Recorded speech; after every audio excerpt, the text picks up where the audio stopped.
close call. In summer.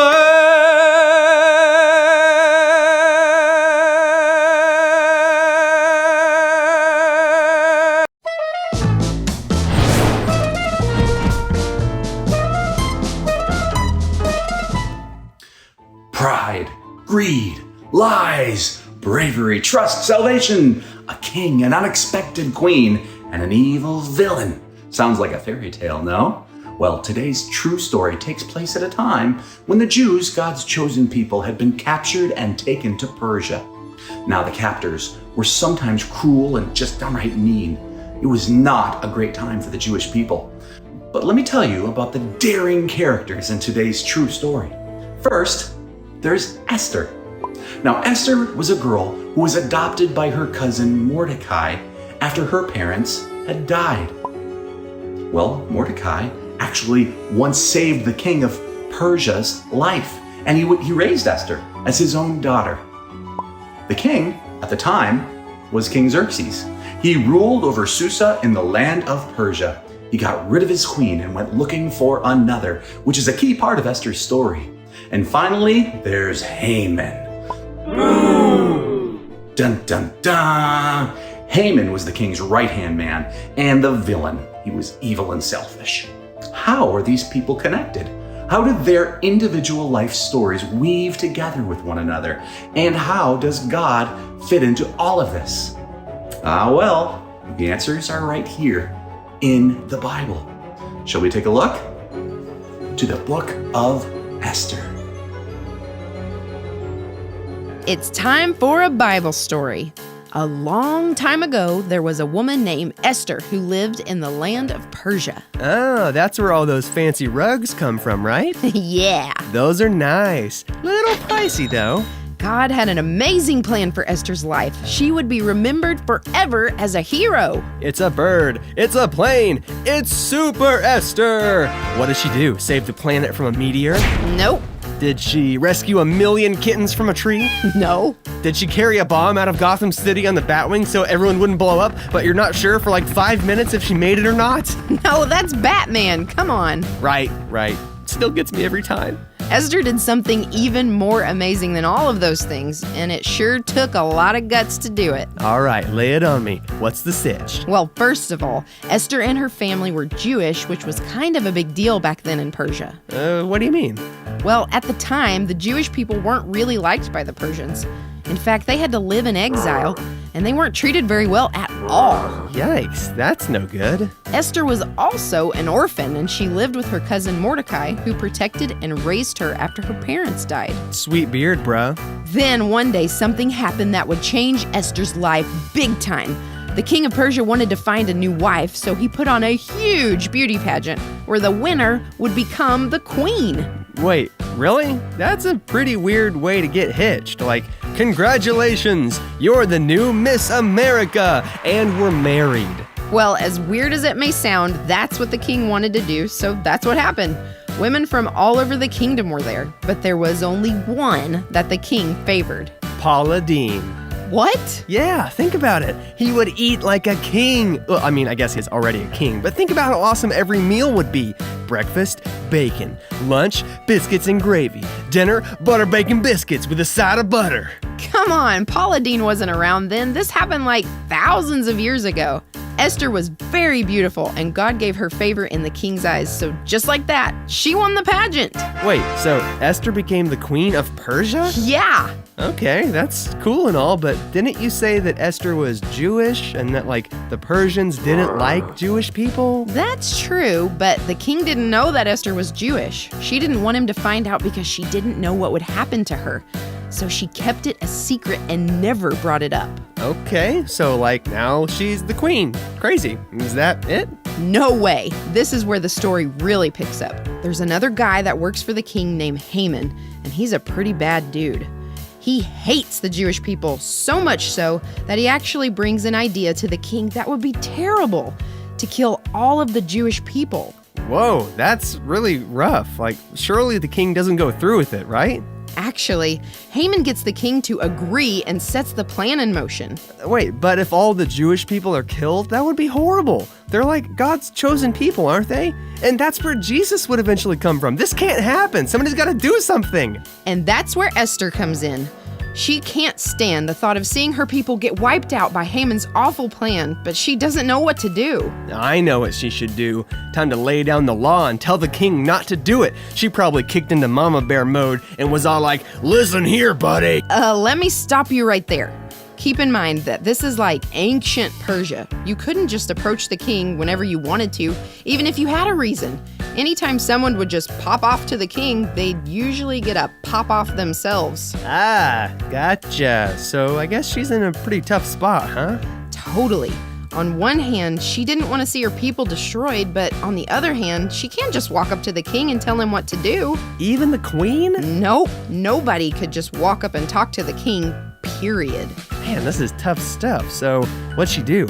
Even though her mind was filled with doubt and worry about what would happen to her, she had to do something. Esther knew that no matter what her feelings were telling her, she was a child of God. She knew that God loved her and that he had blessed her life, and that if she stood up for God's people, that God would back her up. Yeah, that's right. You go, Esther. Esther trusted God and boldly went before the king. The nobles and the guards that surrounded him couldn't believe what they were seeing. Who did this woman think she was, that she could just walk up to the king on her own? Oh man, I bet her feelings were totally freaking out. I'm sure she was feeling a lot of things. She asked the king if she could make a request, and to everyone's surprise, the king wasn't upset. He didn't call for her to be taken away by the guards or thrown in jail, but instead, he listened. Phew, that was intense. Okay, he's listening. Time to land the plane. But she couldn't do it. What? She chickened out? Bummer. No, not exactly. She didn't want to come right out and tell the king everything, so she asked to have a banquet and planned to tell him there. Okay, so there's still a chance to save her people. Come on, Esther, you can do it. Later at the banquet, she went before the king with another request. All right, here we go. Showtime. But she was still too nervous. Goodness gracious, you weren't kidding when you said her feelings were freaking out. Totally. She was feeling all kinds of things, even questioning if the whole thing was a mistake.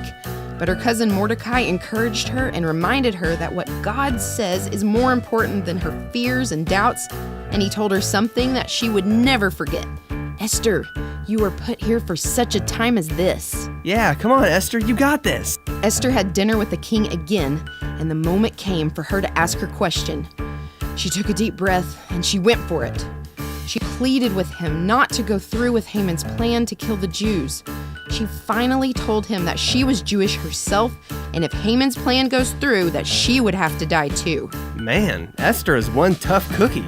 What happened next? The king was moved by Esther's request and agreed to what she asked. He immediately got rid of Haman and canceled the plan to wipe out the Jewish people. Yeah, you did it, Esther. The king also gave all of Haman's wealth and property to Esther and Mordecai. Not only that, but the king signed a new decree to protect the Jewish people and keep them safe. The people of Israel were saved. Man, Esther is like a real-life superhero. Move over, Wonder Woman. Esther can take you any day. Esther decided to put her trust in who God said she was more than what she felt. And because of that, her entire country was saved. The end. Now that was a close call. When Esther entered the king's inner court without permission, it was a life or death moment. The king could have had Esther, his own queen, killed for just being there without being called. Instead, he found favor with her and put out his scepter, allowing Esther to approach and speak to him. What? That's awesome. But the Jews were not saved yet. Esther and her people were still in danger. It wasn't until the second dinner with King Xerxes and Haman that Esther chose to tell the king about Haman's evil plan. The king was so mad that he had Haman killed for his wickedness. Later, Mordecai and Esther convinced Xerxes to change the law and allow the Jewish people to live. Mordecai knew that God had a plan for Esther.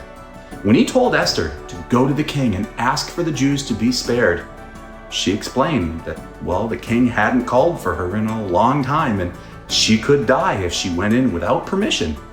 Mordecai responded to that by telling Esther that even though she was a queen and lived in the king's palace, she was still a Jew and would be killed along with the rest of her people. And then Mordecai said this: "Who knows if perhaps you were made queen for just such a time as this?" That's Esther 4:14b. Mordecai was telling Esther that he felt that she was made queen for a reason. And she was. God had a plan for her to save his people. But Esther was a bit worried at first, right? She knew she could die. But you know what she did? She told Mordecai and the other Jews to spend 3 days praying to God and not eating or drinking. After these 3 days, Esther put on her royal robes and bravely went in to see the king. Can you imagine how fast her heart must have been beating? Whew, this is where we start seeing Esther showing courage. She showed up and she stood there knowing she could be sentenced to death on the spot. She knew the risk and she stood her ground. And then the king noticed her and he found favor with her and allowed her to approach him and speak. Wow! Esther stood up for her people, and her actions saved the Jews. The cool thing is that when we read this true story, we can see how God was working through all of it to take care of his people. But guess what? God isn't even mentioned in the book of Esther even one time. Can you believe that? It's true. Yet God was in control of everything, and he had a plan for Esther. And his plans are always best, even when it is hard to say yes to them. Esther said yes, and her people were saved. She is a great example of, well, how we can say yes to God's plan. So that's the question then. Will you say yes to God's plan for your life? You may not know what it is, or maybe he is only allowing you to see small pieces of it, but we get to choose to follow his plan or not. We can be like Esther and stand up for what's right or not. It's our choice. We can say yes to God's plan. What will you choose? So long, guys.